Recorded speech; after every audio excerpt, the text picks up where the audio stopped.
Hallelujah. Hallelujah. Our dear Heavenly Father, we are so thankful, Lord, again for this morning. Thank you, Father, for bringing us here safe again. And now we are here. We humble ourselves before you, O God. Father, patuloy po kami nagpapakumbaba sa inyong harapan. Nagpapasalamat kami sa panibagong umaga na binigay niyo sa amin. Lubos na nagagalak ang aming mga puso na muli makita namin ang aming mga kapatiran. Salamat, nagagalak din ang aming mga pandinig, aming pagkatao, dahil muli makarinig kami ng inyong mga salita. O Diyos na makapangyarihan sa lahat, iniling namin na pangunahan niyo kami sa iyong gawain. Itago niyo sa iyong lingkuran ang iyong kapanglingkod. Kayo po, Panginoon, ang aming marinig. Kayo po, Panginoon, ang aming mararamdaman. Iniling po namin, O Diyos, ng iyong kapangyarihan ang siyang sumakop sa apat na sulok ng gawain ito. Iniling namin na ang inyong mga salita ay siyang tumimo sa aming mga puso. Lord, pagpalain niyo po kami sa pakikinig ng inyong mensahe. At iniling din po namin ang iyong kapangyarihan na siyang mauna. Kayo po, Panginoon, ang ma-recognize. Inimbitahan po namin ang inyong banal na Espiritu na, O Diyos, tulungan kami na maunawaan po namin ang mga talata namin pong papakinggan. At iniling namin, O Diyos, na bigyan niyo po kami ng pangunawa na maunawaan po namin ang inyong mensahe. Salamat po ng marami. Pagpalain niyo rin po ang lahat ng mga tagapakinig namin sa online. We pray, Father, na bawat isa po sa amin, O Diyos, ay hipuin ninyo at pagalingin kung sino man po ang Panginoon na may mga karamdaman. I pray, Father, in the name of Jesus, Lord, we do believe na ang iyong kapangyarihan ay siyang patuloy na kumikilos sa bawat isa po sa amin. Salamat sa anointing. Salamat din sa deliverance na ipinagkakaloob niyo lagi sa amin. Sa inyo namin ipinagkakatiwala ang gawain ito. Pinili namin, O Diyos, na kayo ang higit na maparangalan sa aming mga pagtitipon. Ito ang aming sakong dalangin uli na may pasasalamat, Ama. Inihiling namin sa pangalan ni Jesucristo. Ang lahat ay magsabi na Amen. Amen. Sige po, tayo po ay makakaupo na. Mga kapatid, ang ating pong mensahe ng umaga ay huwag tayong mahiya na ihayag ang gospel ng ating Panginoon. Dahil sa panahon po natin sa ngayon, alam kong ramdam ng marami ang nagaganap at ang nababasa natin sa banal na kasulatan ay nangyayari na. Amen? Amen. At marami po sa atin, kapag hindi po tayo talaga nakikinig sa salita ng Panginoon, nagda-doubt din po ang marami dahil ano na lang po ang mangyayari sa atin sa susunod na mga taon? Ano po ang mangyayari sa atin, sa ating pamilya?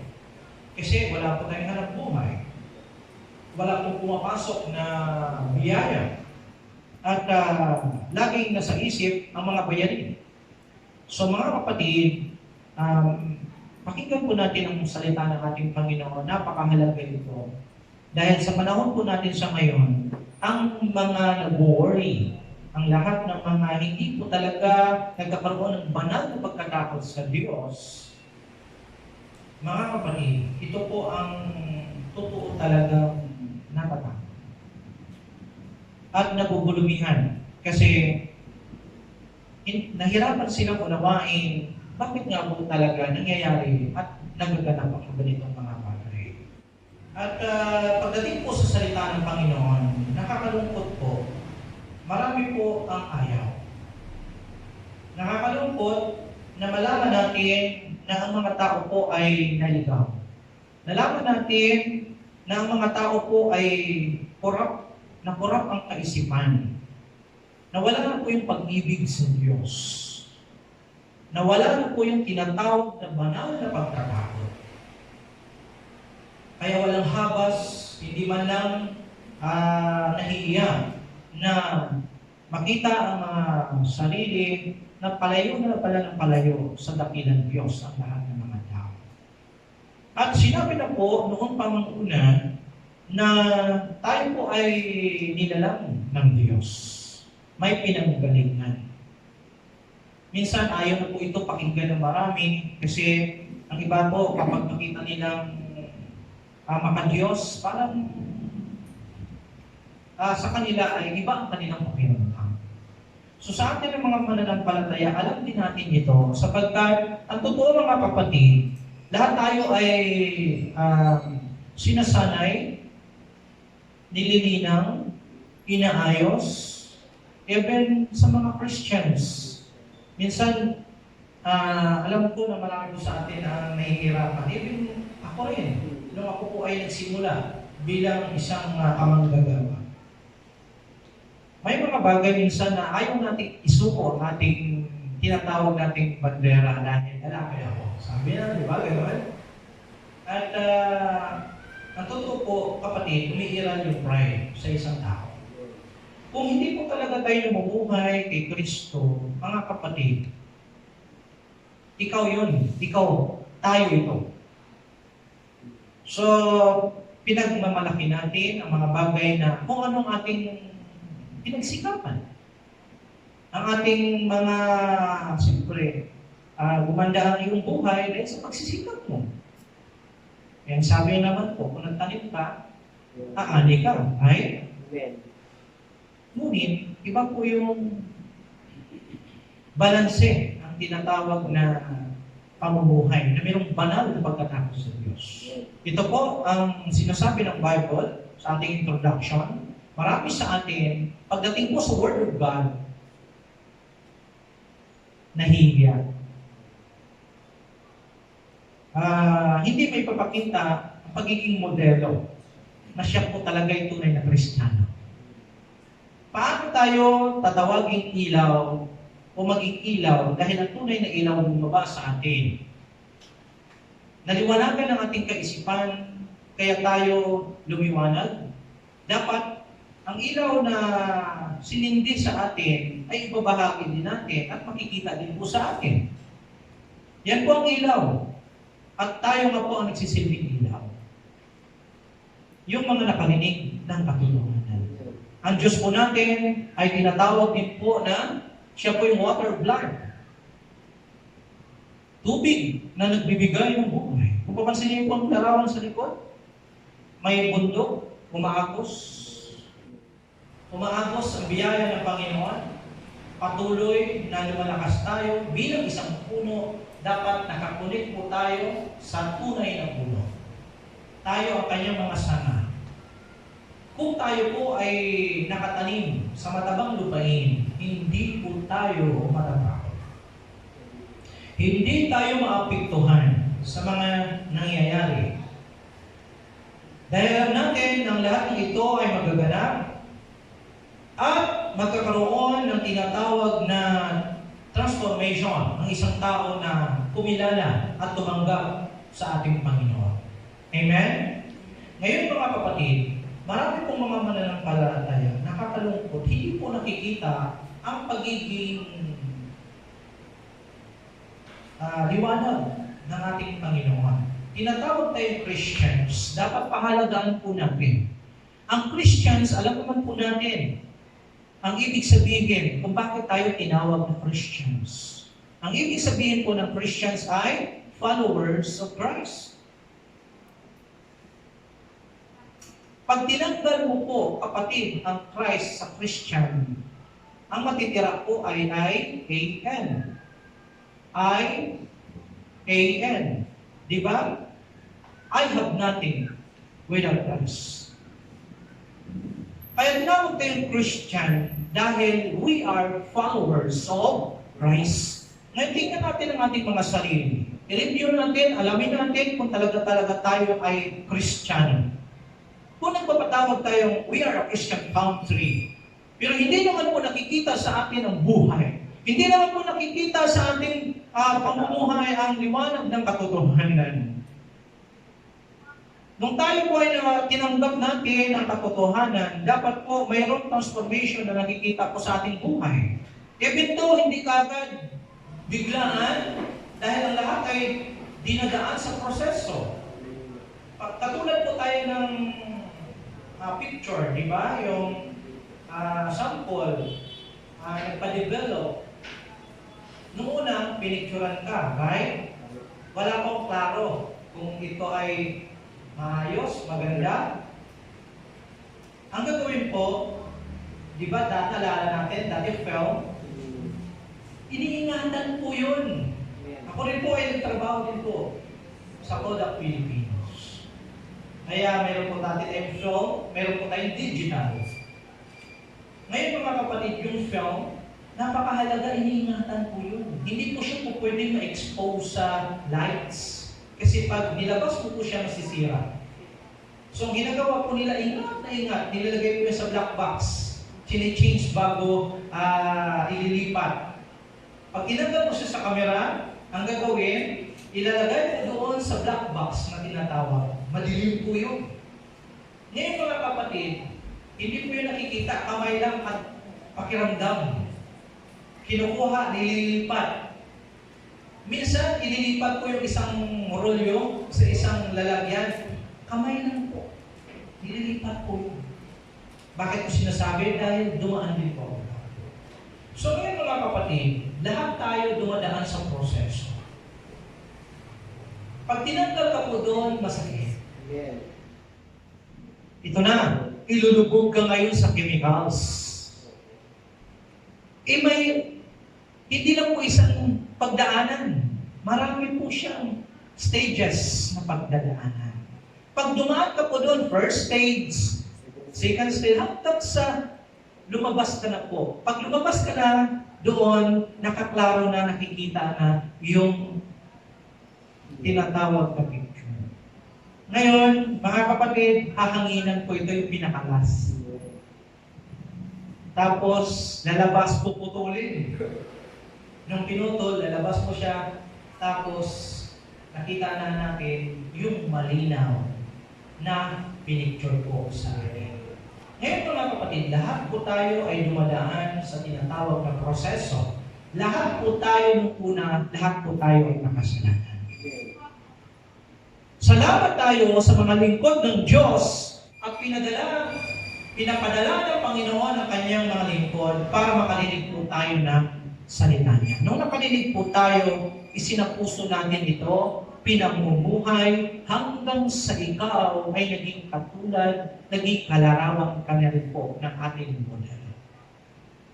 Walang iba kundi ang ating Panginoon, Jesus Cristo.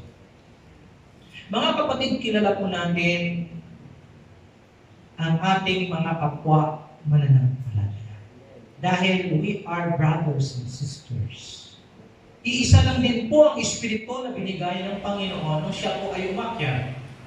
Sabi niya, susubuin po sa aking pangalan ang tinatawag na Parakletos sa Greek. Ruach naman po sa tinatawag na modern Hebrew. Sa pinaka-ancient, ang tawag po ay Yahu HaKodesh. So ngayon kapatid, alam natin na may pinadala ang Panginoon na magiging patnubay at gabay ng bawat isa po sa atin.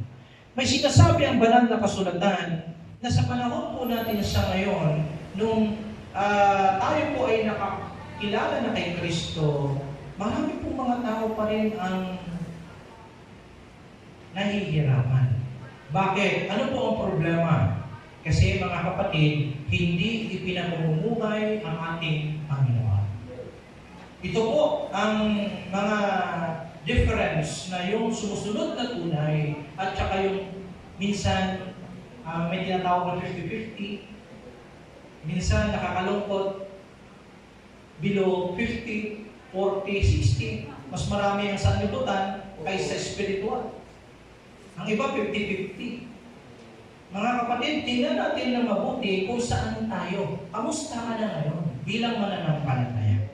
Kamusta po yung 4 na buwan po natin na nag-stay po tayo sa ating tahanan? Ang pamilya po ba ay nabuo na? na nagsasama-sama kahit panalangin man lang o pasasalamat? Nagkaroon na po ba ng mga changes ng pamilya po natin ay nag-pray na po tayo? Sa tuwing kakain po tayo, nagpapasalamat tayo sa Diyos. Sa tuwing matutulog tayo, nag-pray ang ating mga isa sa mga pamilya natin o isa sa mga anak natin nag-lead sa panalangin. As Christians, we are going to follow what it is written. Makikita po ito sa ating pong pamilya. Dapat po magsimula muna sa family. Marami po na mga katanungan, bakit ganito na po ang nangyayari sa ating bansa? Ang totoo po, mga kapatid, ang kulang po sa ating bansa, ayaw naman po i-recognize na magkaroon ng mga chaplaincy. Ayaw naman i-recognize na magkaroon ng tinatawag na dapat manguna lagi ang mga lingkod ng Diyos. Ayaw igalang ang mga lingkod ng Panginoon. Bakit? Napapasok po daw sila pagdating sa Word of God. Dalawa na po ang pagpipilian natin. Saan ka mong pipili? Bilang tinatawag na Christian country. Nakakalungkot. Kasi pagdating po sa Word of God, ang kanilang mga kaisipan, hindi po talaga nakakonect. Hindi po talaga nakatune. Kaya marami po ang sumasamba sa Diyos na mga paimbabaw. Alam naman po na may gawain, hindi po nirespeto ang gawain. Alam naman po na may tinatawag na nakaschedule, hindi po pinapahalagaan ang oras. Dito po makikita sa atin kung talagang mayroon tayong banal na pagkatakot. Kung tinatawag tayong Christian country, paghaharian po tayo ng banal na espiritu at susunod po tayo sa anumang instruction ng ating Panginoon. Amen? Amen. Ngayon mga kapatid, darating ng Panginoon, alam natin ito. May nakasulat sa banal na kasulatan, darating po siyang muli sa ikalawang pagparito. Nagkatawang-tao ang Panginoon, sinugo po siya ng Ama, dahil ang sanlibutan inangkin na po ng lubusan ng tao. Naliligaw ang tao. Ang gusto ng tao magkaroon ng hari. Kaya binigay naman ng Panginoon ang hari sa pamagitan po ni Haring Saul. Si Saul po ay inanoint ng Panginoon. Ito lang po yung problema. Kung ano po yung naging problema ng ating unang magulang, si Adan at Eva, nag-disobey sila sa Lord. Ganon din po ang nangyari kay Haring Saul. Nag-disobey rin po siya sa Panginoon dahil may inutos ang Lord sa kanya. Noong unang panahon, alam niyo po ba na nangungusap ang Diyos sa tao? Narinig mismo nila. Ang sarap siguro nito sa panahon natin, right? Pero totoo kapatid, ang sabi sa Jeremiah 33 verse 3, kapag hanapin mo ang Panginoon, kapatid, magsasalita po siya sa iyo. May mga bagay minsan na parang kwento na lang. Ang totoo kapatid, hindi na i-experience natin ang katotohanan kasi hindi natin ito pinapractice. Hindi tayo minsan lumalapit. Gaano yung, alam mo may problema ka, pero pumunta ka pa sa kapitbahay mo. May problema ka, inuna mo pa si Bombay. May problema ka, inuna mo pa yung mga bagay na instead na unahin dapat siya. Ito ang kinalulungkot ng Panginoon sa maraming nagsasabing Kristiyano at sa panahon ng ating mga ninuno na nagsasabing mga Diyos, pero hindi naman sumusunod sa ating Panginoon. Salamat tayo at mayroon tayong batayan. Mayroong instruction ng Panginoon. Mayroong Biblia na sinusundan. Dahil ang mga nauna sa atin, refleksyon na lang po sa panahon natin sa ngayon.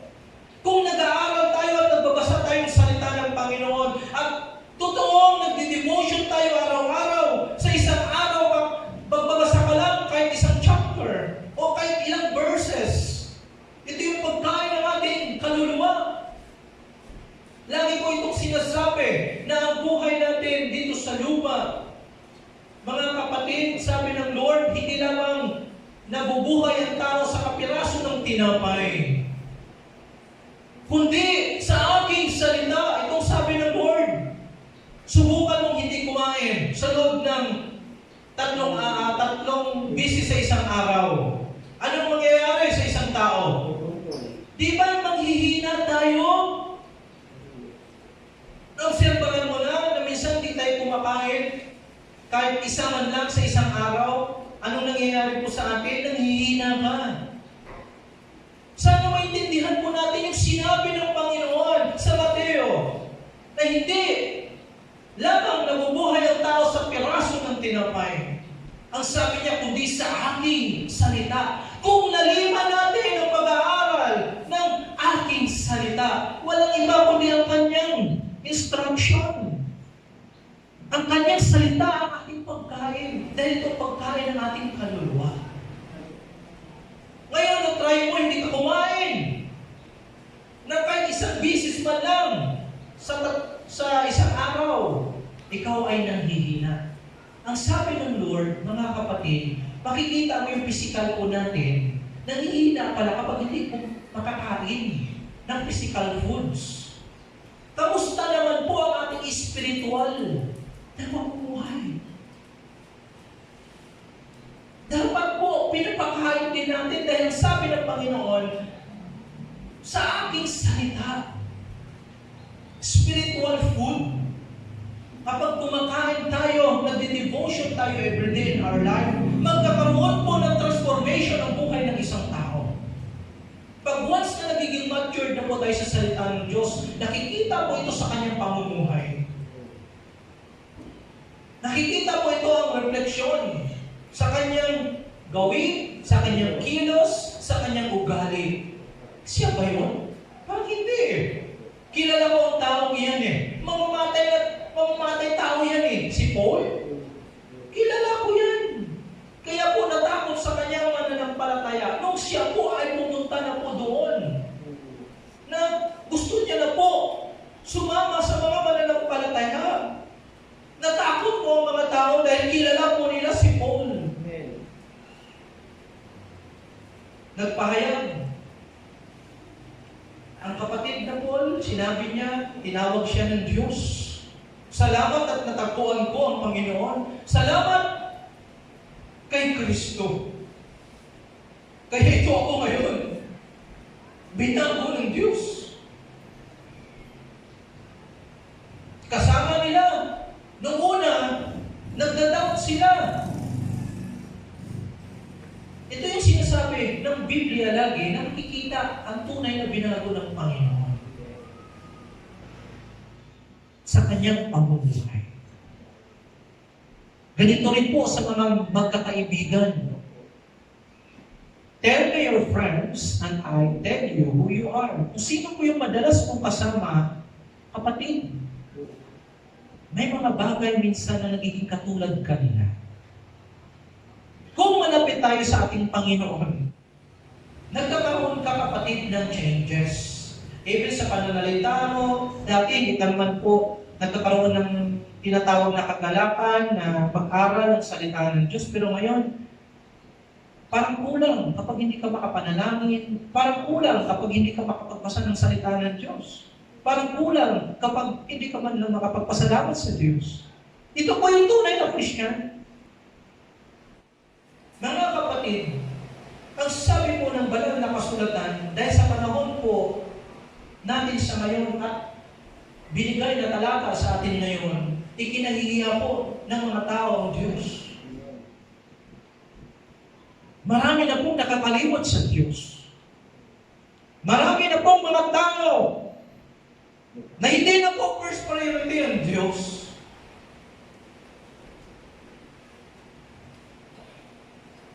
Totoo nga ang sabi ng Bible, kukunti lang po talaga ang maliligtas. Kaya sinabi ng Panginoon, di ba? My little flock. Hindi mo sinabi, di ba? Marami. Kundi yung kunti lang. Hindi natin sinasabi na tayo. The good thing, we are only follow what is written. The good thing, binago ng Diyos ang buhay natin. The good thing, na binigyan tayo ng karapatan na makapagtayo. Sino tayo? Kilala natin ang ating mga sarili. We are only maliit lang kung papansinin. Ngunit salamat sa Diyos dahil yung maliit na yan ang ginagamit ng Panginoon upang magpahayag ng kanyang salita. Hindi dapat tayo mahiya. Dahil lahat tayo ay mananagot sa harapan ng Diyos pagdating ng takdang panahon. Alam niyo po ba, ng bawat isa po sa atin ay harap sa hukuman ng Panginoon? Alam ba natin ito? Mga kapatid, maging malinaw sa atin dapat ang salita ng Panginoon. Kaya bawat lumalabas sa bibig po natin ay pananagutan natin. Titimbangin po yan. Pero mula nung nagsimula tayo sa gawain ng 2015, na ako na po ang nagdikipon, mabigat ang hamon. At ang talata, lagi ko pong inuuna na ito yung nais ng Diyos. Nung binigyan ako ng talata na bungkalin ang tuyong lupain, mabigat po yun. Pag sinabing to dig, dos, yung clay na matigas,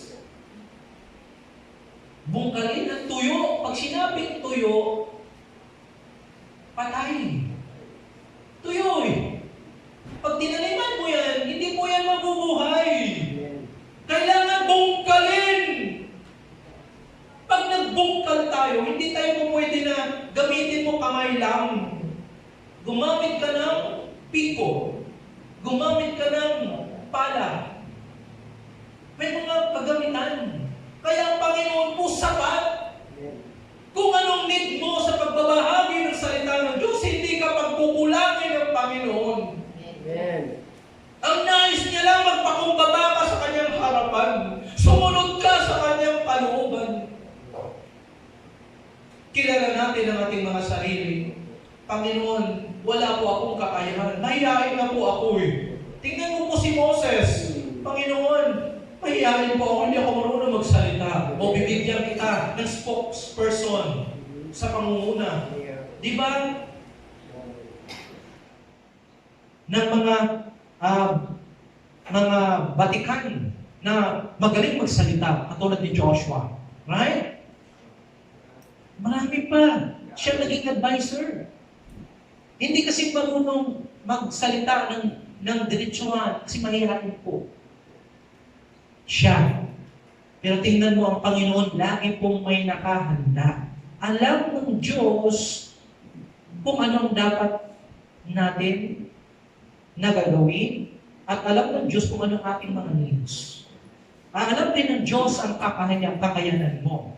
Alam ng Diyos ang kahinaan mo. Amen.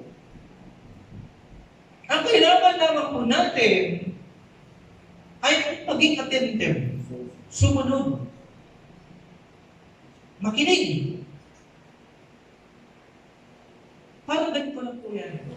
Sa counseling, meron po kami subject na Christian counseling.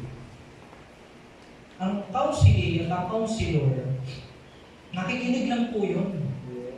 Ang counselor. Sa sinasabi ng taong may kabigatan. Nakikinig lang po siya. Mga kapatid, kung gusto natin matuto, lahat po tayo makinig din po tayo. Bigyan mo ng panahon na magkaroon ka ng yung katahimikan na pumasok sa iyong kwarto, manalangin ka sa Diyos, after that, bigyan mo siya. Magkaroon ka ng reverence ng pagkakataon. Mga kapatid, may maririnig ka. At magsasalita siya sa iyo. Kung hindi man po natin ito na-experience pa, mas i-deeper pa natin ang covenant natin sa Panginoon. The more na makilala mo siya, magpapahayag po ang Diyos. Kung may problema man po ang puso natin, katulad ng sinasabi ko, i-develop po ito. Lahat naman po tayo nasa under process. Pag nasa proseso po tayo, masakit. So ngayon, sasabihin sa iyo ng Panginoon, mayroon ka pang kabigatan nakaupasalan na hindi ka marunong magpatawad. Meron pa palang tinatago na sama ng loob na mula pa man noon. So, ididil mo ito, mga kapatid. So, itutulog mo talaga, ihingi ng forgiveness. Dapat po ang puso natin malinis. Amen? Amen. Ngayon, kapag patuloy ka na hinahanap mo ang Diyos, sabi niya nga sa 7:14 ng Chronicles, di ba? If my people, di ba sabi niya, humble themselves, seek my face. Hanapin natin. Amen. Di ba? Seek my face. Ano bang sabi ng Lord? Kapatid, ihingi mo ng kapatawaran lahat ng kasalanan mo. At huwag mo nang ulitin pa muli ang mga dati mong nagawin. Anong sabi ng Lord? Anak, papagalingin kita. Makakamtan mo ang mga bagay na ninanais mo. Alam niyo, sa mga talatang isa-isa, pag itong pinigay sa atin ng Panginoon, i-dig natin, i-dissect natin, Lord, ay ito pala yung sabi ng Panginoon, hindi lang pala nabubuhay ang tao sa piraso ng tinapay, kundi sa aking salita. Anong salita ng Diyos? Lord, guide niyo po ako every day, magkaroon ako ng devotion. Every morning, instead na unahin mo ang mga bagay na kinagawian mo dati, unahin mo ngayon siya. Kasi papalitan mo lahat ng mga ways mo eh. Yung ginagawa, magising mo sa umaga, cellphone. Pwede naman, kukunin mo cellphone mo, bubuksan mo yung devotion. Books ko na di ba? Naka-install sa cellphone. Devotion mo na. Mga kapatid, salita muna ng Panginoon. Now and then, Lord, salamat, ginising mo po ako madaling araw pa, alas 4, ano po ba ako? Nais ninyo. So, ganun. Alam nyo, hinahanap ng Diyos ang totoong Kanya. Kung hindi man po ito na ituturo dahil sa sobrang kabisihan na po natin, kaya nga po, intended na kailangan dumalo tayo sa gawain. Kapag may nagsasalita at alam mong nilid ka ng banal na Espiritu, makinig ka. Baka may mensahe ng Diyos sa'yo. Sa sobrang kabisihan ng tao ngayon, wala pong time sa Panginoon. Nahihiya ang mga tao. Kasi dahil sa kasalanan. Ikaw, na tinawag ng Panginoon, minsan sumasayaw na rin sa tugtog ng makasalimutan. Mapalad tayo dahil mayroon tayong church. Salamat tayo sa kabila na tayo makasalanan. Binigyan tayo ng pagkakataon ng Panginoon na makilala natin siya. The more na mag-dig tayo, mas laliman pa natin ang pag-aaral at pakikinig. Alam niyo kapatid, the more na magkakaroon ka ng kagalakan. Sabi ko nga sa'yo minsan, hindi lang minsan, alam ng aking pamilya na minsan madaling araw na ako natutulog. Hindi ko maintindihan, dahil sa sobrang saya ko na basa ako ng basa, especially yung meaning ng tetramagaton na YHWH. Kasi hindi mo siya mabibigkas. Kasi yung vowels natin, just only 5. A, O, U. Yun na po yung vowels natin eh. Para mabasa mo po na maging consonant. Hindi mo talaga mababasa yan, yung nakalagay sa pader. Pero yan po yung sinulat niya na kanyang pangalan. Ang sabi niya, Our Father in Heaven, hallowed be your name. Your kingdom come, you will be done on earth as in heaven. Tagalogin natin, Amang sumasalangit, sambahin ang pangalan. So, ano ngayon yung pangalan ng Ama? Ikaw. Sa haba ng ako naging Kristiyano kailan kaya? O ano? Hindi ko kilala yung pangalan ng Ama. Ang tagal-tagal ko ng Christian, pero hindi ko kilala ang tinatawag ko. Hindi naman tayo mamumroblema actually doon dahil sinabi naman ng Panginoon, tawagin na lang siyang Ama. Pero mayroon po talaga siyang pangalan. Nung nilagay ako, gusto ko maintindihan. Dahil sabi ng Panginoon Ama, babag siya nagpipray sa John 17, ang sabi niya, Ama, iniingatan ko ang pangalan mo. Tinignan ko ngayon yung pangalan. At ang pangalan nito, sabi ko, Lord, wala namang kung YHWH sa pangalan mo. Kung siya ang pangalan mo. So, ganoon. Nagkakaroon tayo ng tinatawag na katanungan. Pagdating sa faith, napakahalaga po ng tinatawag na pananampalataya. Mga kapatid, katulad ng sinasabi ko, hindi tayo magugulumihan kung kilala natin ang Diyos. One day, nung ako po nasa seminary, sabi ko, birthday ko that time, hindi ko makalimutan, nakagawa ko ng compose ko, yung, di ba yung compose na kinanta ko? Nakagawa ko ng 3. That time, gusto ko maintindihan. So nakita ko sa Old Aramaic, ganun din sa Ancient Hebrew. Nabasa ko siya. So sa Ancient Hebrew, mababasa mo po pala may pronunciation. Kasi ang vowels po sa Hebrew ay 10. Doon ko nalintana na akala ko, alam ko na, pero kulang pa pala. Salamat sa tinatawag na pagkilos.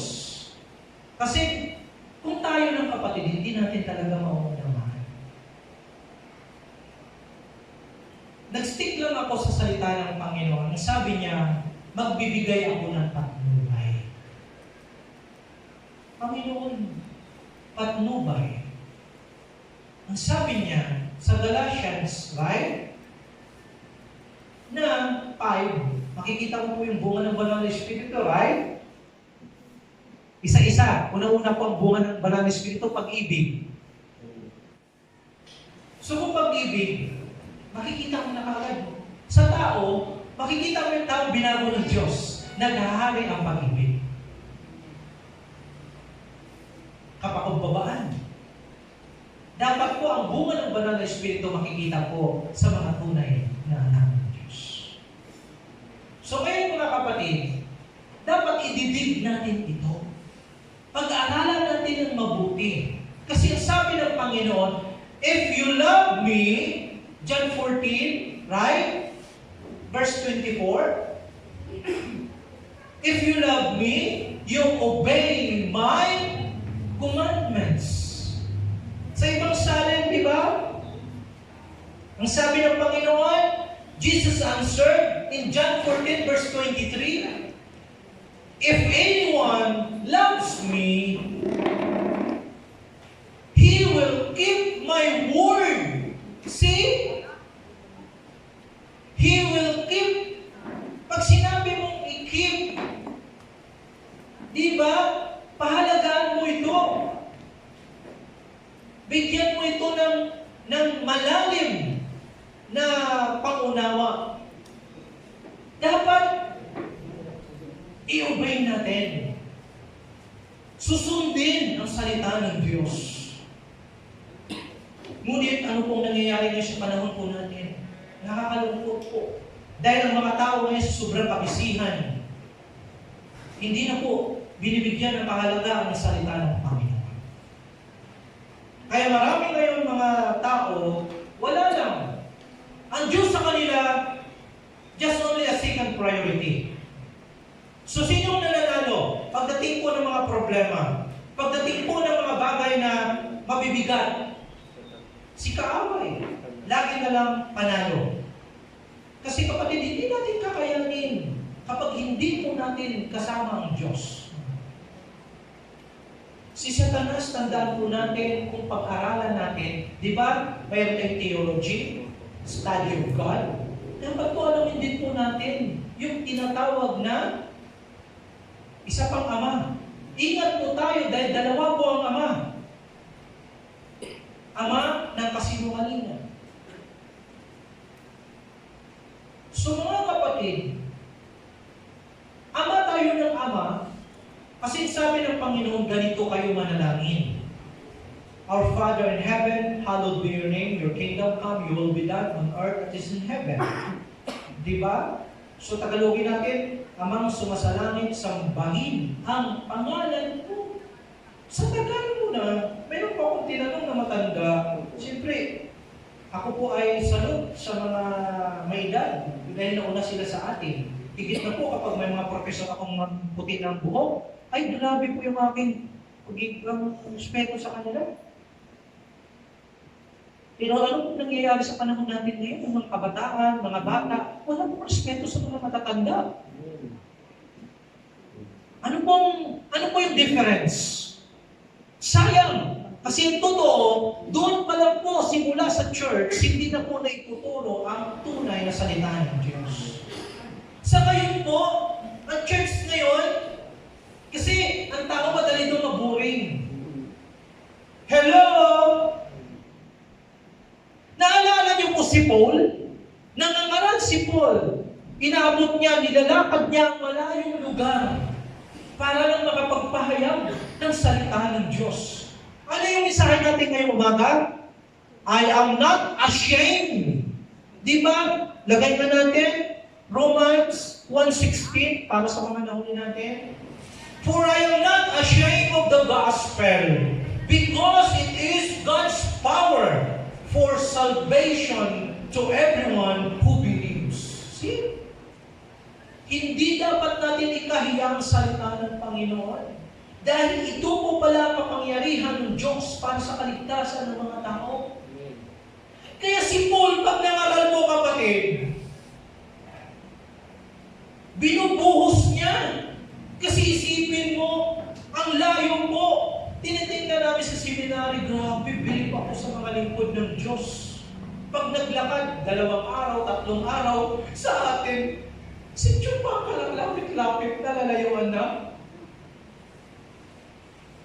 Nung ako po'y nagsimula sa gawain, nung ako po'y naging associate, lahat po halos dito sa sulok ng Bagong Silangan, napuntahan ko na. At naikot.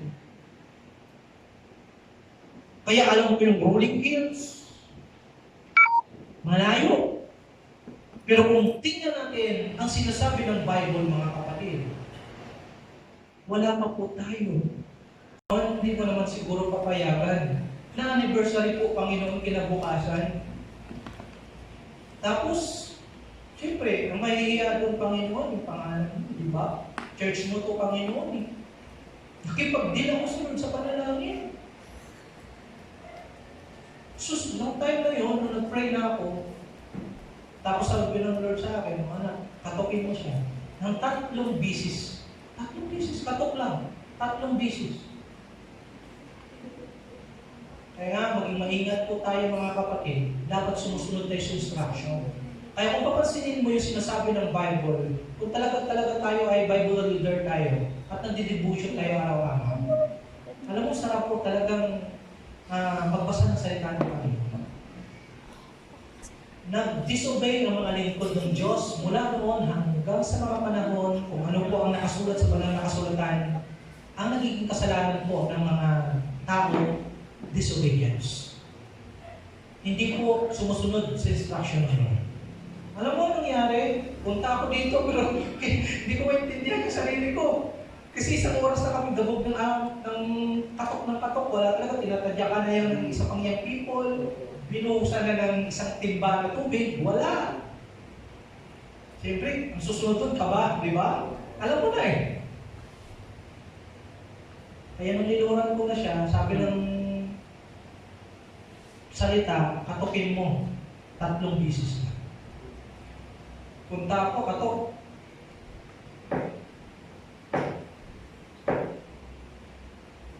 Magulat ako, may nagbukas. Sabi niya, grabe naman kayo kumatok, ang lakas-lakas.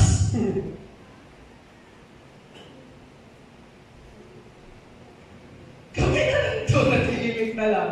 Yung people na nandito na nakahiga sa church, hindi niya alam, isang oras na kami kumakatok.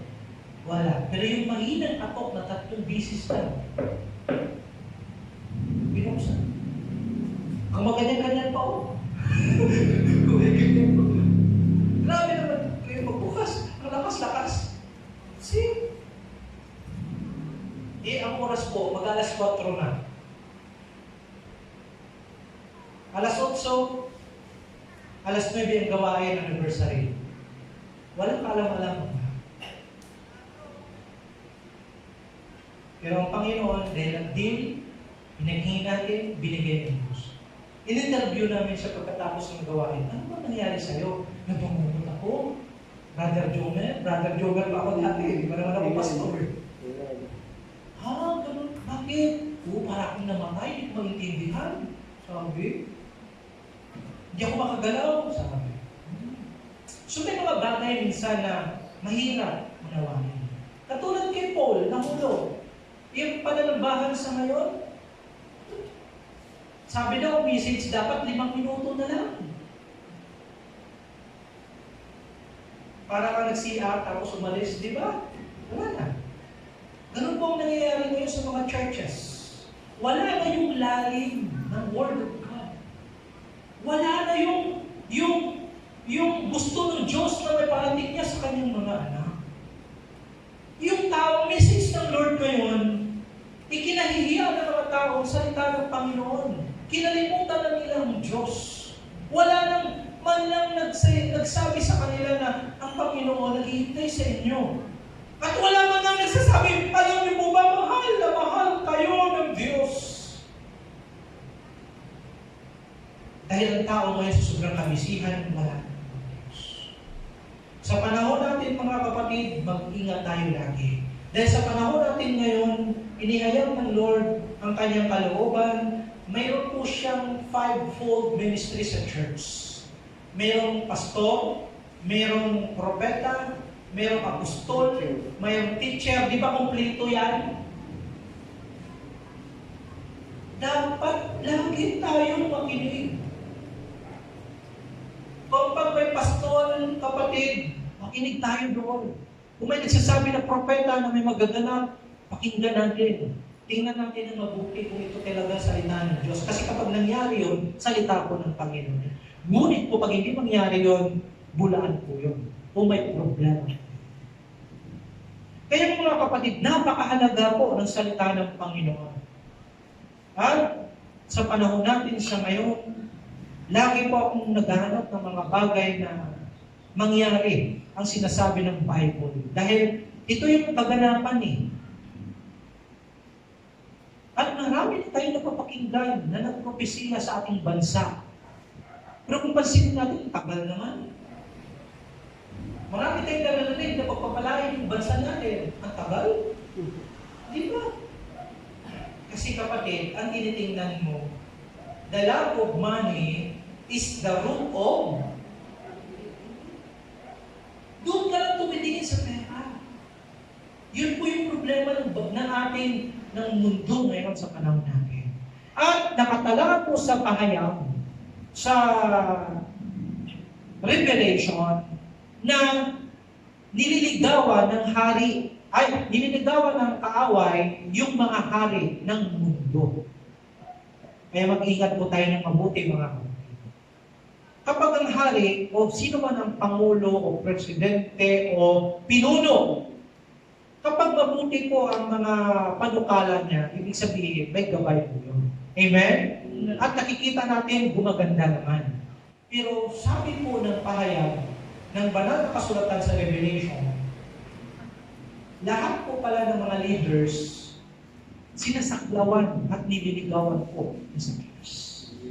Gusto niyang ma-under ng kanyang leadership. Pansinin mo, ano na po, kamusta na po ang ating mundo? Kung mabuting tao, hindi po gagawa yan ng nuclear bomb. Dahil ang nuclear bomb, alam naman natin, di ba? Pag sinabi natin atomic bomb, ano na yon? Napakaliit lang po yun, pero tunaw po ang Metro Manila. Kapag ihulog yun, anong nangyari sa Japan? Di ba? Ang daming namatay ang naswa sa isang idlat. At halos ngayon lahat kapatid sa buong mundo, may mga nuclear. Tama hindi? Sana ang mga pinuno ng ating mga bansa ay magkaroon talaga ng tunay na banal na pagkakakit sa Diyos. Yun nga lang, palagi sa banal na kasulatan, magaganap at mangyayari ang ganitong mga bagay. Kaya dapat watch out, mag-ingat ka. Ibig sabihin, mangyayari po pala ang mga bagay nito. Pansinin po natin ang mensahe ng Lord sa Roma. Ang sabi niya po mga kapatid, pansin niyo po sa 20, sa 24,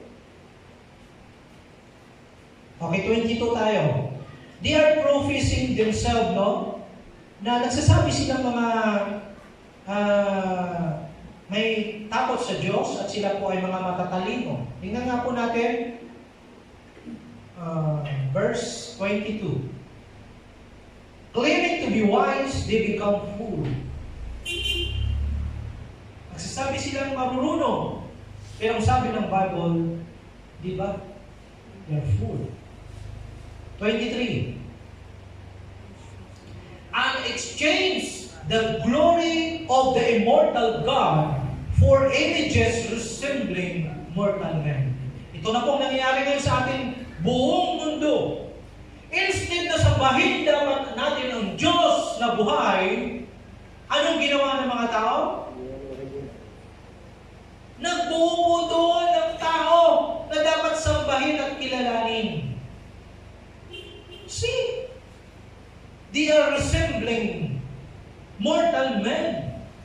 Ginawan pa po ng figura, naging figurin, at ginawa pong Diyos-Diyosan. Hindi naman kami sumasamba pero nilalagyan po namin ng garland.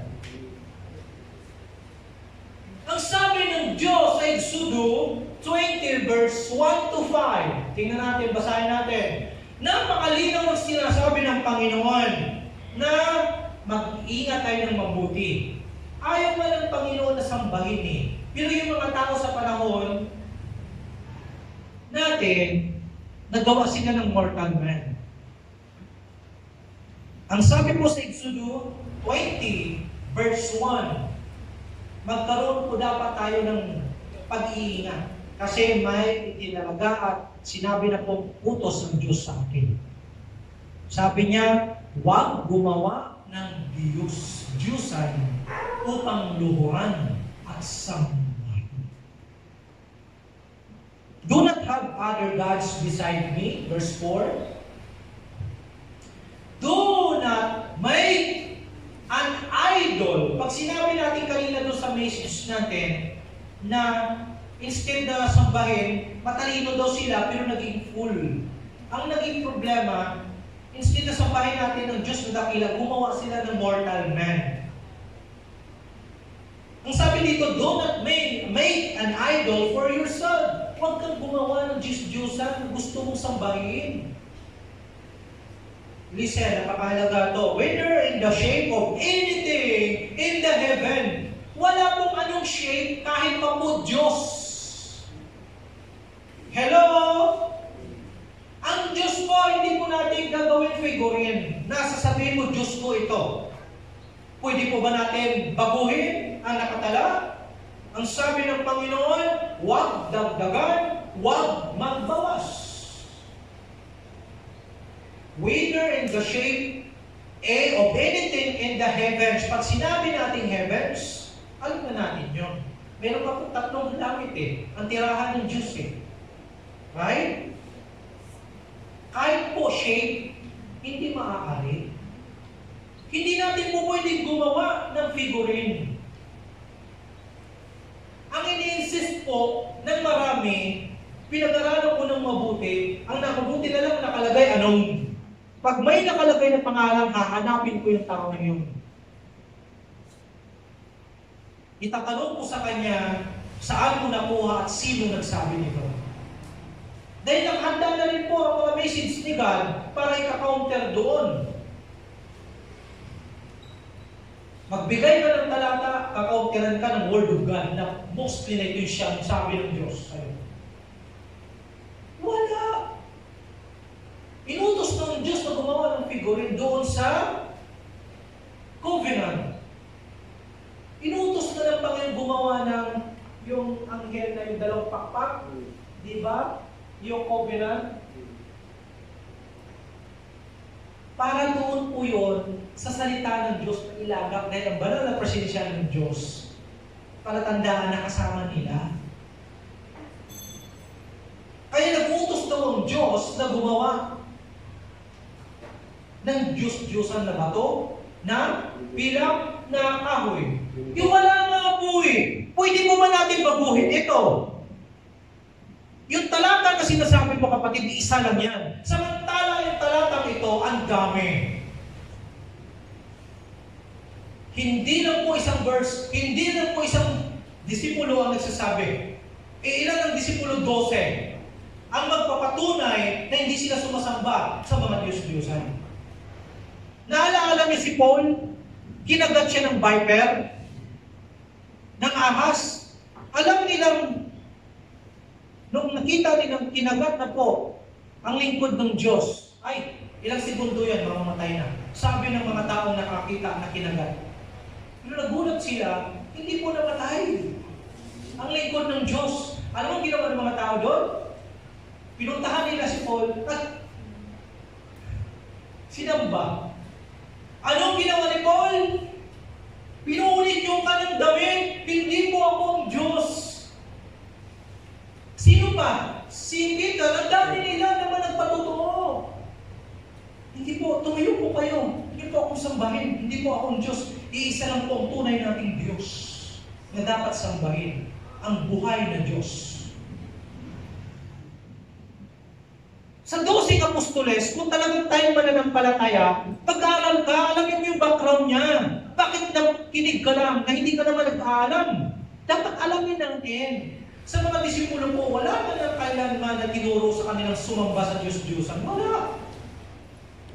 Wala po. Sino nagsabi niyan? We are corrupted by those people na humawak na sila yung pinakamakapangyarihan that time. Kaya nga po nakura pati pangalan ng Diyos eh. Kaya dapat maging maingat po tayo mga kapatid. Ang sabi niya, do not make an idol for yourself. Huwag kang gumawa ng Diyos-Diyosan. Ayan tao mahilig. Basta Diyos to. Ito ginawa kasi kamukha ng ng Diyos eh. Diyos ko na to. Naku, mag-ingat po kayo kapatid. Do not make an idol for yourself. Huwag kang gumawa ng Diyos-Diyosan para sa iyong sarili. Please lang. Ayaw na ayaw po ng Diyos yan. Sabi niya, whether in the shape of anything in the heavens, sino bang nakatira sa heaven? Di ba ang Diyos?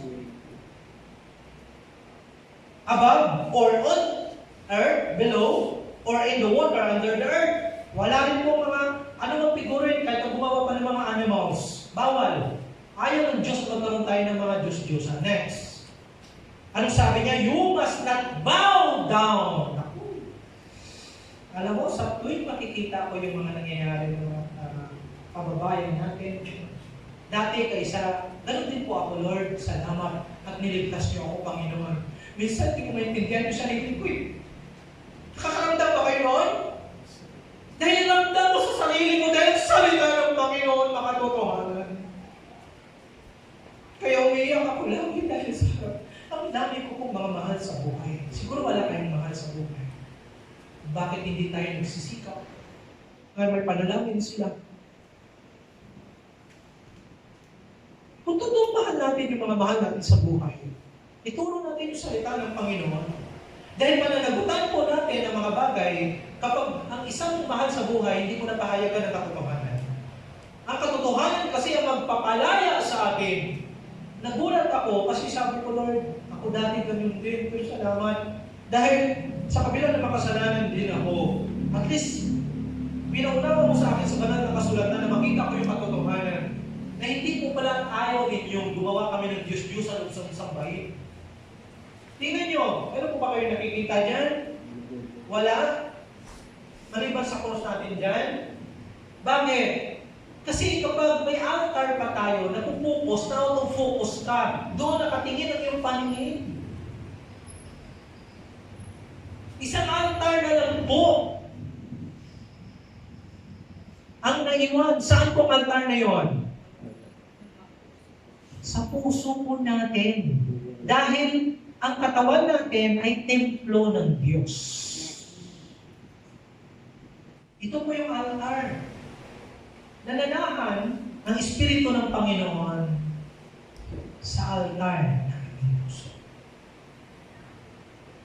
Wala na tayong babow down kasi sabi niya, you must not bow down to them or worship them. Sipin mo, nandiyan sa harapan mo, gaganong-ganon ka, di ba? Inaawit-awitan mo, ang mata mo nakapokus doon sa kanya, nakapokus doon sa kanya. Tapos nung nakita mo umiyak, milagro! Milagro! Kukunin mo isang bagay na yun. I-special yan, ikot-ikutan, lalagyan ng mga donation box. Ang mga tao ngayon, bibigay-bigay doon ha. O, di ba? Ginawang business. Wala po kayo nagbanggit, inutos ang Diyos ng ganon.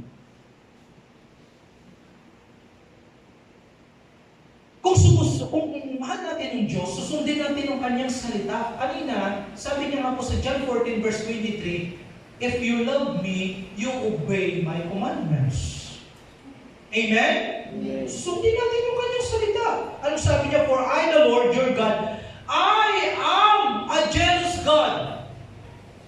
Kapag meron pa po yung iba dyan, nasasambahin mo yan, nakapokus ka na doon, wala ka na sa Panginoon. I am a jealous God. Punishing the children for the father's sin to the third and fourth generation. Kaya huwag kang magtataka, bakit hanggang sa panahon po natin, dahil we are a fourth generation. Mula nung una, hanggang sa panahon natin sa generation. Alam niyo po ba na we are in fourth generation? Ang kasalanan na nangalaytay sa atin. Kaya mga kapatid, sa tuwing makakakita ako na may mga pinaparada, pinapanalangin mo na lang sa Diyos. At wag kang magsalita ng negative about them.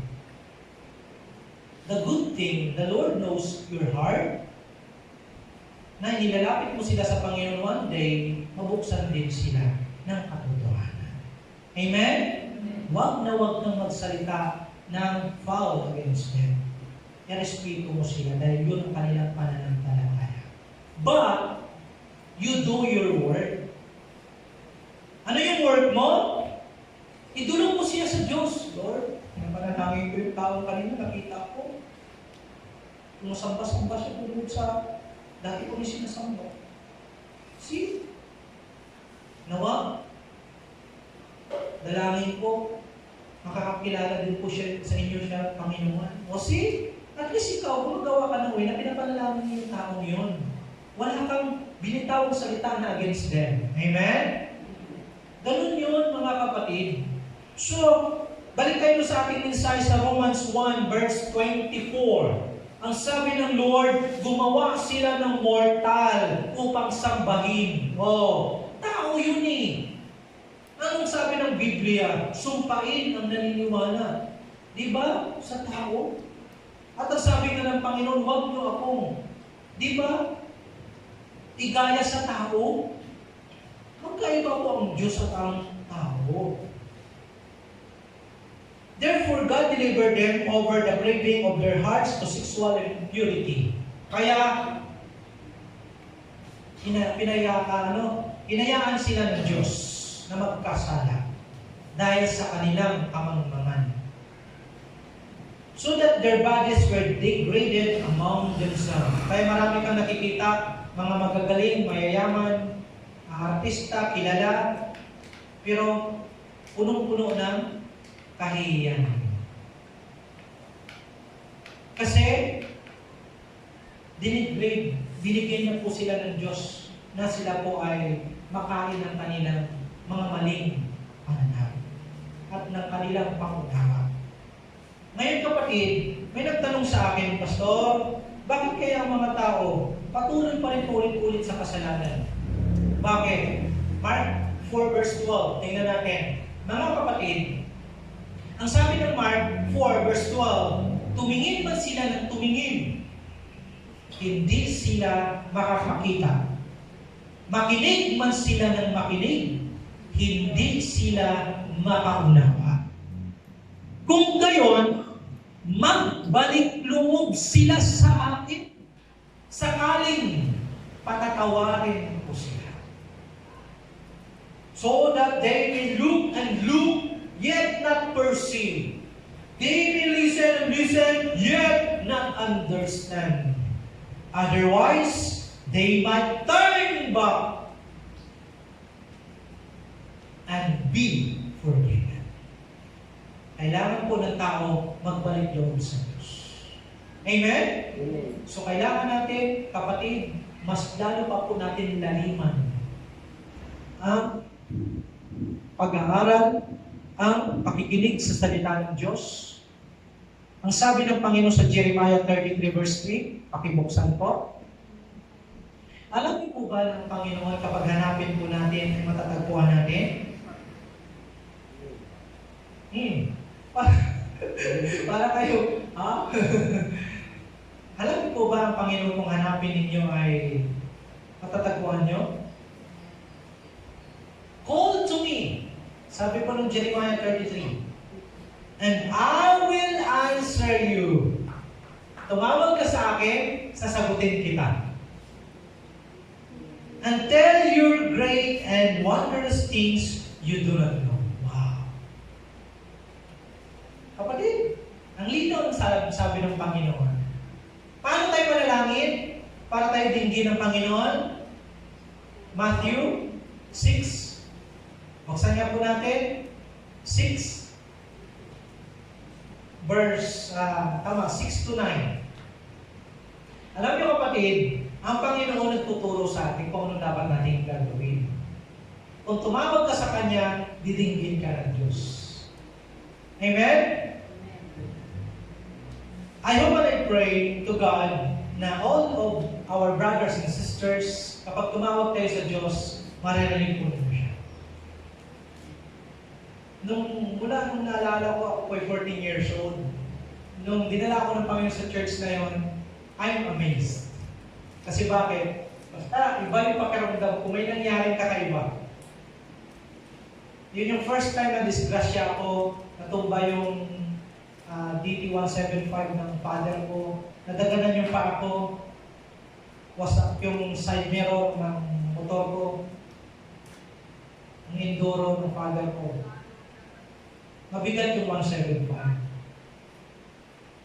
Matangkad ko kasi. Hindi ako makapaniwala, bumagsak na, mahulog na ako sa bangin, bigla na lang umangat ko ito. Dinala ko doon sa gilid ng bangin. Hindi ako total nahulog. Ang kinakarirahan ko bumalik, sabi niya, Brad, munti ka na. Kasi yung sa Ford, ang takbo namin 125. Hindi mo na ako pala kayang control. Pag sinto des as 110, 120, ang bilis na ito ng takbo. Tapos biglang lumabas ang ulo ng bus. Sa akin po siya ta-target. Ako yung, mababangga ako sa kanya. Yung pinakakarirahan ko po na enduro rin. Mabuti sa kanya dito. Eh yung di ba, dito papunta, sa akin yung hihit. Pag ganyan ko, hindi ko na-control. Tapos, iba na pala ang nangyayari. Nakikita ko pero parang binina ako. Tapos first time in my life, sa una kong diary, hindi ko akalain yung 175 talaga.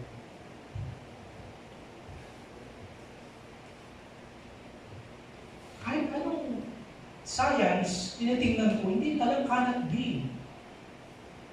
Yung 175 pag natumba, di ba tumba ka na? Kami sinong mga nagmumotor dito.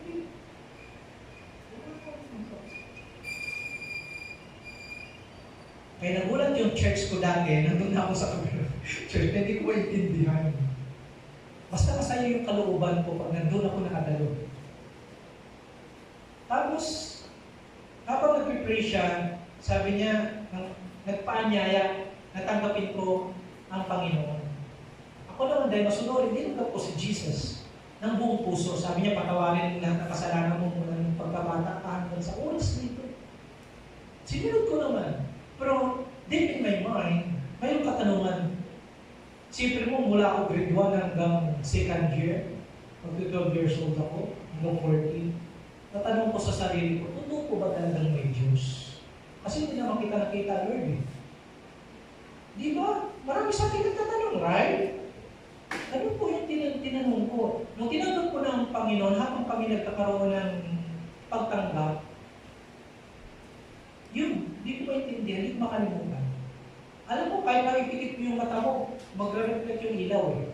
Yun, nagulat ako, biglang totally blackout eh. At hindi ako kilala ng simbahan yun, mga kapatid. Pati nga yung pastor, tinanong ako, sabi niya, anong pangalan mo, brother? Sabi niya pa, paano ka napunta? Sabi ko yung classmate ko, matagal na po akong inibitahan sa simbahan ninyo. Mag-iisang taon na po ako nililigawan. Hinanap ko sa simbahan niyo, wala naman po yung classmate. Yung nanay niya nakita ko, pero siya wala. Ang Panginoon po, kapatid, alam niya kung bakit ka nandyan ngayon nakaupo. May magandang plano ng Diyos sa atin. Minsan parang hindi natin maintindihan talaga. Pero sundin mo lang po sa puso mo. Magugulat. Ikaw mismo, ma-realize mo, salamat Lord. Dinala mo ako dito. Hanggang sa mariparealize sa'yo ng Panginoon na makita mo yung difference. Higit na po kung nag-aaral ka na ng salita, hanggang sa ikaw po ay magde-devotion na araw-araw. Di ba? Kapag hindi ka kumakain sa loob ng 3 beses sa isang araw, ano mangyayari sa'yo? Manghihina ka, right? Sabi ng Panginoon, hindi lang nabubuhay sa pirasong tinapay ang tao, kundi sa aking salita. Dapat po, pakainin din po natin yung ating kaluluwa, ang ating espiritu, ng kanyang salita. Ang tanong, araw-araw po ba tayo nagbabasa ng Bible? Araw-araw po ba tayo nakikinig?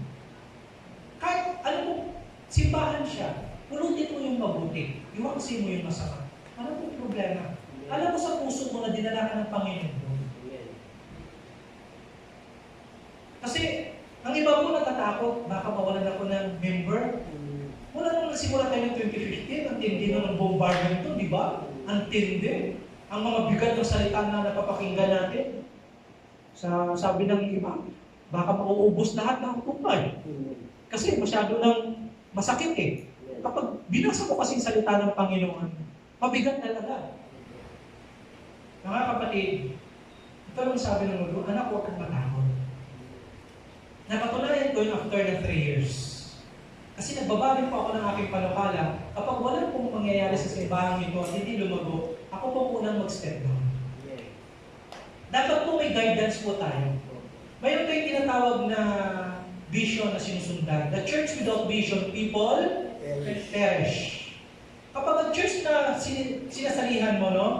Sumasamba ka doon, ano ang vision? Tanungin mo, sino man po yung leader doon? Pare man siya, obispo man siya, pastor, reverend, ano man po kanyang title? Tanungin mo kaagad, ano po yung vision ng church?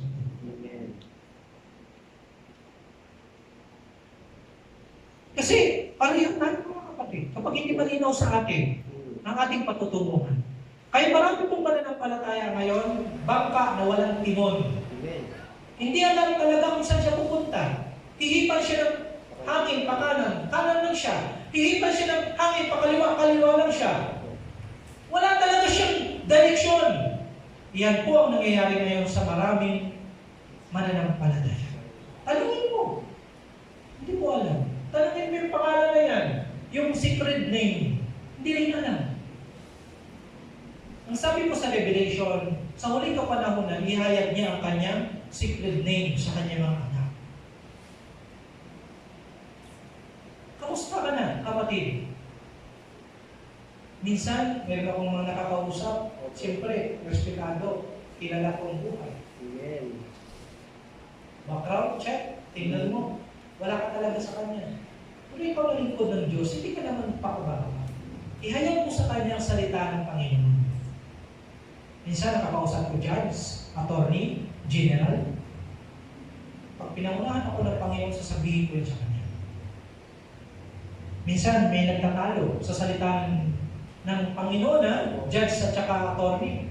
Sabi ko, nakipaki ako, pwede po ba akong magsalita? Judge. Sabi ko, ito po yung sabi ng salita ng Panginoon. Kanina po kayong dalawa, mukhang gusto na mag-away. Parang sabon ng manok. Ang pinag-uusapan nila, salita ng Panginoon. Nagbigay po ako ng isang talata. Binasa, anong ibig mo sabihin? Mangmang kami? sabi sa akin. Sabi ko, alam mo, sinagot ko rin. Sabi ko, hindi po ako nagsabi niyan. Sabi po niya. Diyo, basahin niyo po. Sabi ng Diyos. Hindi po ako. Bigla silang tumahimik. So hindi po dapat tayong mag-iyak.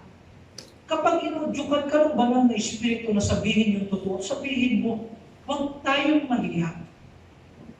Binigyan tayo ng Panginoon ng pangunawa kung sasabihin mo o hindi. At binigyan na tayo, kapatid, ng kaalaman, ng karunungan, kung ano po, paano tayo magsalita. Huwag lang natin ipagmalaki yung mga natutunan natin, mga kapatid. Kasi ayaw ng Diyos ng upright. Ang gusto ng Diyos, yung fat heart, faithful, available, teachable. Yung teachable heart, madali pong tutulungan. Kaya ako naghahanap ako ng iba pang mga elders na marunong at magpapahayag ng salita. Kung yan naman po yung nais ng Diyos, salamat sa Panginoon, nadagdagan mo aking pagkain. So ngayon mga kapatid, do not be ashamed of the gospel. Huwag tayong mahiya na ipahayag ng salita ng Panginoon. Higit na po sa panahon natin ngayon. Amen? So ngayon mga kapatid, panahon na ikaw ngayon, ang bawat isa po sa atin, lumapit na sa Panginoon. Magpa-cover tayo kay God at hingin natin yung guidance ni God. Kung ito po ang kanyang kalooban, magpagamit na po tayo sa kanyang gawain.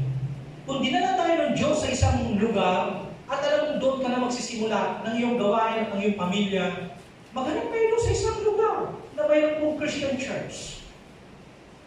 Magpagamit kayo ng Lord sa gawain, kasi lahat tayo haharap sa hukuman ng Panginoon.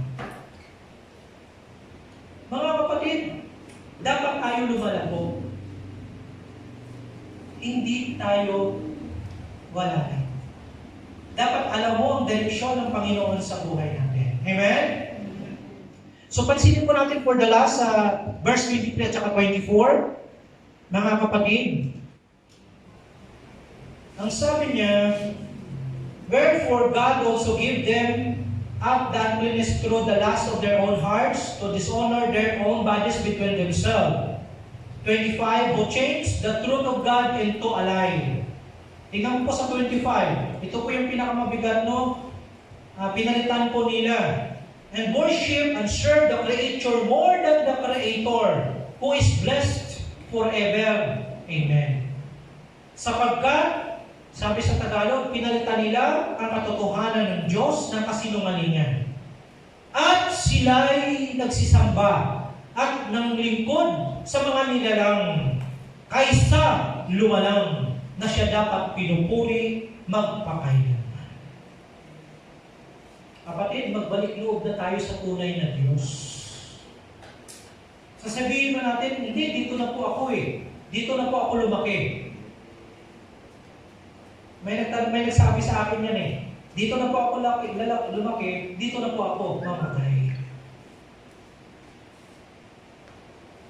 Sabi ko, kapatid, ikaw ito. Ito bangin. Bangin. Sinabi niya sa'yo, dahil ito na yung kinagisnan mo, dito ka na rin mamamatay. Kung ano po yung sinabi niya, susundin ko rin. Sino ba ang mas mataas? ang sinabi ng tao, yun yung sinabi ng Panginoon.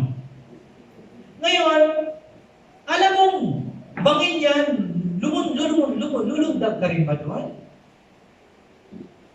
Alam mong, bangin yan, kapatid.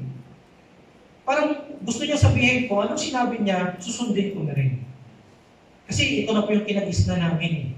Kaya mo nga mga kapatid, nagbigay ang Diyos ng susi. Kasi sabi ng marami, handado na po ako. Pag sinabi ng kinandaduhan na, hindi na mabubuksan. Tama? Ang Diyos nating Ama, nagbigay po ng susi. Binigay niya ang kanyang buktong na anak, siya po ang susi ng lahat ng ating mga katanungan. Pag sinusihan na po yan, mabubuksan po yan. Alam mo, bangin yung lulundagin niya, huwag ka susunod, nalulundag ka sa bangin din.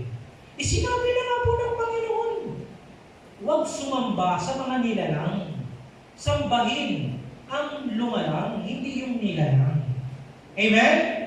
So yan po panahon at ang mga nangyayari ngayon sa kapanahunan natin kung bakit bumagal at nakurap ang salita ng Panginoon.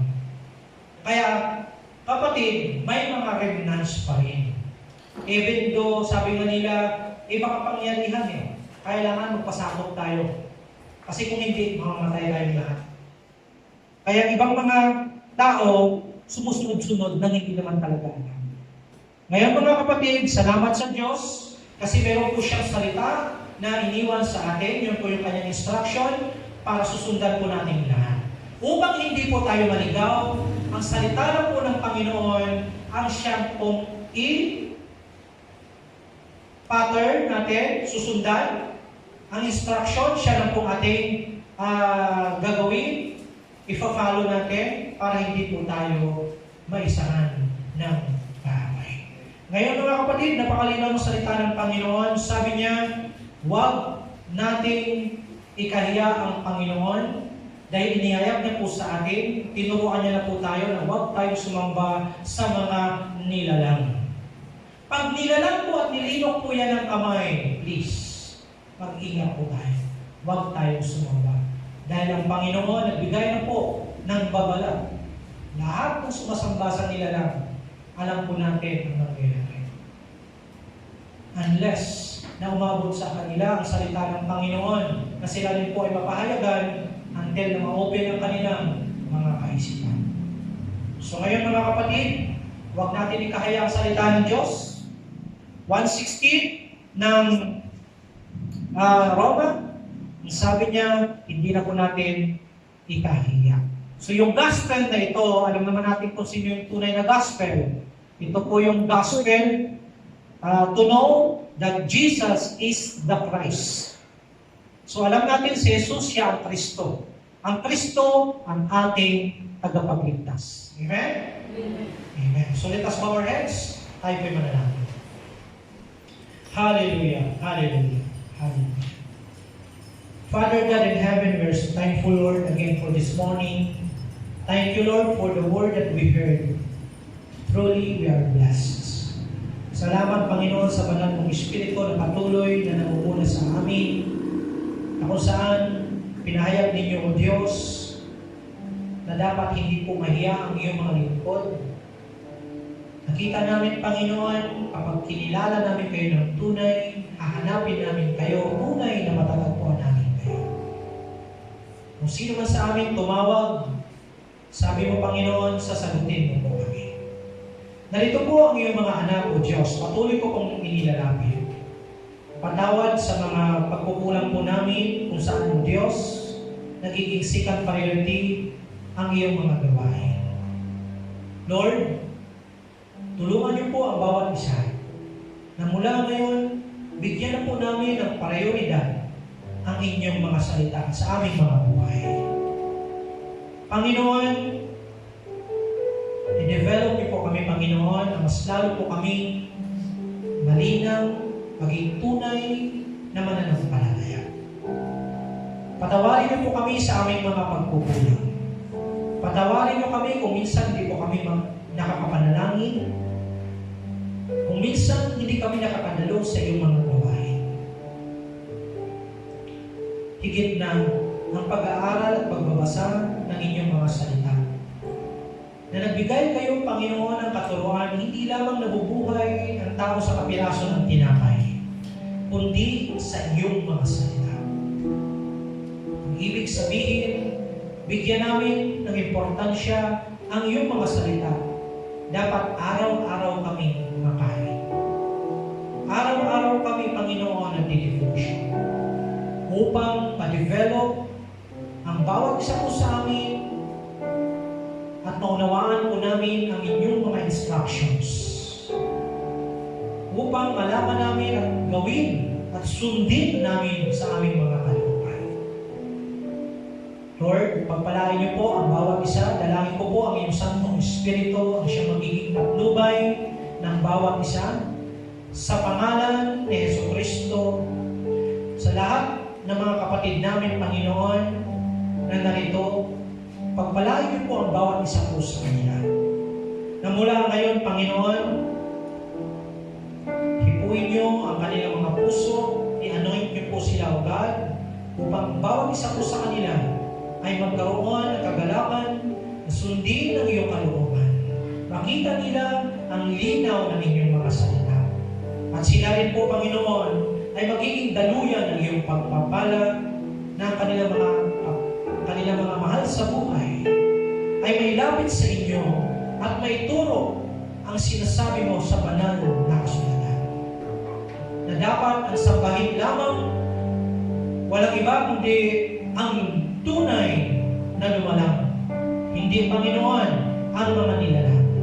Patawagin niyo po kami sa mga panahong lumipas kung saan ang marami, Panginoon, ihayag ang inyong mga salita. Sayang ang mga panahon na instead na mga tao dapat sumasamba sa lumalang, pero still, sila pa rin, Panginoon, ay sumasamba doon sa mga nilalang. I pray in the name of Jesus, bigyan niyo po, Panginoon, ng panibagong kalakasan ng bawat isa. Hipuin niyo ang kanilang mga puso at ang kanilang mga buhay, na sila rin, Panginoon, ay magkaroon ng kagalakan na tuklasin ang katotohanan, upang ang katotohanan ay maghari sa kanilang mga puso. Dahil we believe ang katotohanan, kapag maghari sa mga tao, ang katotohanan ang magpapalaya sa amin. Salamat, Panginoon, sa iyong pag-ibig. Salamat sa iyong mga salita. Dalangin ko, Panginoon, na i-develop niyo po ang covenant sa aming buhay. Na mas lalo pa po kaming lumapit, maging deeper, maging rooted ang iyong mga salita sa aming mga buhay. Pagpalain niyo ang lahat ng dumalo sa araw na ito. Even, Panginoon, sa mga online namin, we pray, Father, in the name of Jesus, na ang bawat isa po, O Diyos, ay iyong pagpalain. Salamat po ng marami sa iyong mga salita, sa inyo na namin ipinagkakatiwala ang kabuuan. Lord, ingatan niyo po ang iyong mga anak. Patuloy na i-guide niyo kami kung ano pong dapat namin gagawin. At mula ngayon, Panginoon, bigyan niyo po kami ng kalakasan na gagaling sa inyo. Dagdagan niyo rin po ang aming mga pananampalataya upang masunod po namin ang inyong kalooban. Sa inyo na namin ipinagkakatiwala ang aming mga dalangin. Inihiling namin ang lahat sa matamis na pangalan ng aming Panginoong Jesucristo. Ang lahat ay magsasabi na Amen and Amen. So ito po ang pagpapala ng ating Panginoon.